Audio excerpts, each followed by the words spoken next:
ஸல்லல்லாஹு அலைஹி வஸல்லம் அவர்கள் இந்த மாதத்தினை எப்படியெல்லாம் அவர்கள் பேணினார்கள் என்று பார்க்கிற போது ஸல்லல்லாஹு அலைஹி வஸல்லம் அவர்கள் இந்த மாதத்திலே அதிகமாக நோன்பு நோற்றார்கள் என்பதை பார்க்கிறோம். உம்மஹாத்துல் முஃமினீன் அன்னை ஆயிஷா துஹ்ரா ரலியல்லாஹு அன்ஹா அவர்கள் கூறுவார்கள், ஸல்லல்லாஹு அலைஹி வஸல்லம் அவர்கள் இந்த மாதத்தில் மிக அதிகமாக நோன்புகளை நோற்பவராக இருந்தார்கள். எந்த அளவிற்கு என்றால் ரமலானுக்கு நோன்பு நோற்பதில் சற்றேற குறைய ஸல்லல்லாஹு அலைஹி வஸல்லம் அவர்கள் செய்வார்கள்.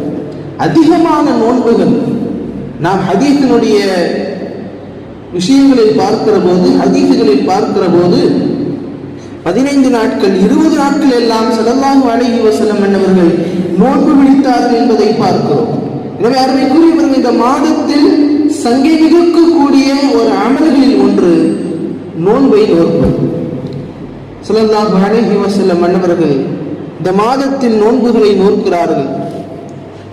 வழக்கமாகவே சஹாபாக்கள் ஸல்லல்லாஹு அலைஹி வஸல்லம் அவர்கள் மிக துல்லியமாக ஸல்லல்லாஹு அலைஹி வஸல்லம் அவர்களை காண்பவர்கள். எந்தெந்த அமல்களை செய்கிறார்கள், எவைகளை எல்லாம் ஸல்லல்லாஹு அலைஹி வஸல்லம் அவர்கள் வழக்கத்திற்கு மாறாக இன்னும் அதிகமாக செய்கிறார்கள் என்று சஹாபாக்கள் ஸல்லல்லாஹு அலைஹி வஸல்லம் அவர்களை பார்க்கக்கூடியவர்களாக இருந்தார்கள். வரலாறுகளில் நம் பல செய்திகள் பார்த்திருக்கலாம். அப்படி இந்த நிகழ்விலும் அப்படி ஒரு நிகழ்வு நடக்கிறது. ஸல்லல்லாஹு அலைஹி வஸல்லம் அவர்கள் யௌமுல் இத்னைன் திங்கட்கிழமை என்று நோன்பு வைக்கக்கூடிய வழக்கம் இருந்தது.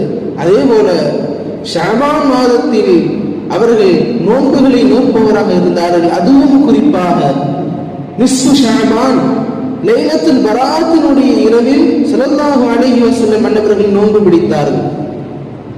சஹாபாக்கள் கேட்டார்கள், யா ரசூலல்லாஹ், ஏன் இந்த நாட்களில் மிக குறிப்பாக நீங்கள் நோன்புகளை நோக்கிறீர்கள்?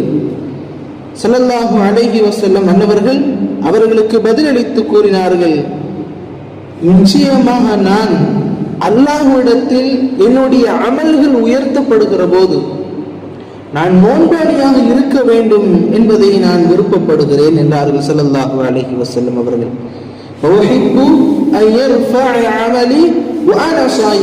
நான் நோன்பாளியாக இருக்கிற நிலைமையில் என்னுடைய அமல்கள் எல்லாம் உயர்த்தப்பட வேண்டும் என்று நான் விரும்புகிறேன்.